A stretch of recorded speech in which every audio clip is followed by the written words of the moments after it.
Winston Churchill 1940 সালে ব্রিটেনের prime minister হয়েছিলেন ঠিক যখন জার্মানি ইউরোপকে দখল করেছিল।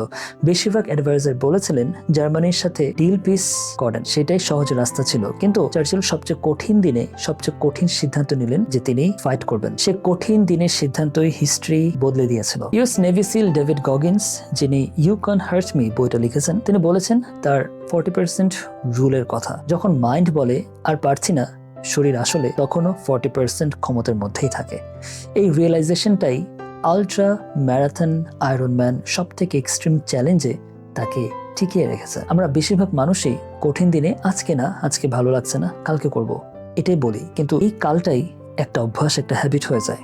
আর সেই হ্যাবিটটাই আমাদের সবচেয়ে বড় শত্রু। তাই আমাদের যখন এরকম মনে হবে, অলসতা আসবে যে আজকে না, আজকে ভালো লাগছে না, এই কাজটা আমরা আগামীকাল করব, তো তখনই আমরা ওই কাজটা করা শুরু করব। যত পরিমাণে কম হোক না কেন, তারপর আমরা শুরু করব। কারণ এই অভ্যাসটাই আমাদের এই অলসতা কিংবা না করার প্রবণতা থেকে বাঁচিয়ে রাখতে সাহায্য করবে। তো আজকে এই পর্যন্তই। এরকম আরো ভিডিও পেতে চাইলে কমেন্টে 1 লিখেন। পরবর্তীতে দেখা হবে অন্য কোনো ভিডিওতে। সে পর্যন্ত ভালো থাকুন, সুস্থ থাকুন। আসসালামু আলাইকুম।